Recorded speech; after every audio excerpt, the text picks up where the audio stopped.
Budaya malu kalau ditegakkan kepada pejabat negara, maka mundur karena sebuah kesalahan adalah sikap patriot. Di Jepang, di Inggris, di negara-negara Eropa Utara, budaya mundur karena sebuah ketidakmampuan atau ada kesalahan adalah sikap seorang negarawan.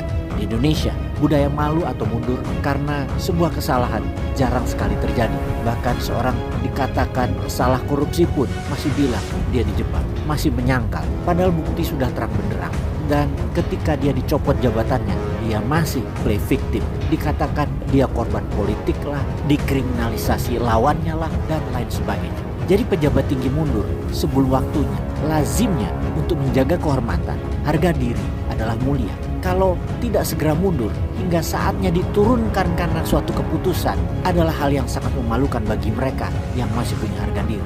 Kalau dengan peristiwa mundurnya Pak Erlangga di hari Sabtu yang dibuatkan video serta disebar videonya sekitar Minggu siang, apa sesungguhnya yang terjadi? Adakah mundurnya karena malu sehingga untuk menjaga marwah organisasi Golkar lebih baik Pak Erlangga mundur dari jabatan ketum Golkar tersebut? Kalau benar seperti itu alasan mundurnya, bisa dikatakan perbuatan tersebut adalah mulia. Tetapi sekali lagi kita tekankan, apa yang terjadi kalau ternyata ada intrik di dalam Golkar yang akan melengsarkannya? Jadi kalau tekanan dari dalam partai Golkar itu namanya pelengseran. Namun kalau ada skenario ketiga, yaitu ada kekuatan di luar Golkar ingin cawe-cawe kedudukan ketua umum dan ambil kendali atas partai Golkar, itu namanya kudeta.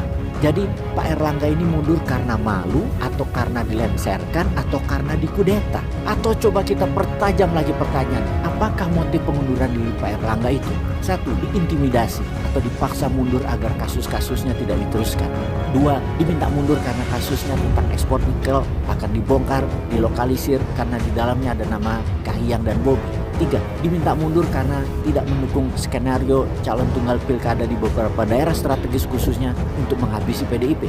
4. Diminta mundur untuk segera dilakukan munaslup sebelum Desember sesuai jadwal untuk mengambil alihan ketum Golkar dalam waktu sebelum Oktober 2024. 5. Mundur karena malu karena ada kasus hukum yang menjeratnya. 6. Semuanya benar. 7. Sebagian benar, yaitu poin mana saja. Atau kita melihat yang lain lagi. Kita melihat sejarah 10 tahun terakhir banyak gonjang-ganjing di dalam partai yang coba dibelah-belah. Oleh siapa kalian sendiri yang jawab. Seperti misalnya Partai Demokrat sempat diobok-obok oleh Pak Muldoko, namun untungnya Kemenkumham tetap memenangkan Partai Demokratnya Pak SBY. Di tahun 2014-2015 Partai Golkar juga dibelah dua, Golkar Abu Rizal Bakri dan Golkar Agung Laksono. Kemudian juga P3 dipecah, kemudian PKB digoyang, kemudian menggoyang PKS. Intinya agar yang berkuasa semuanya taat satu arah kepada sarannya atau perintahnya pemerintah. Begitu kira-kira kalau merangkum komentar-komentar para netizen.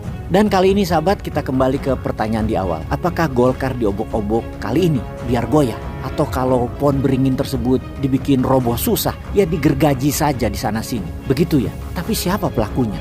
Mau apa ya? Peace.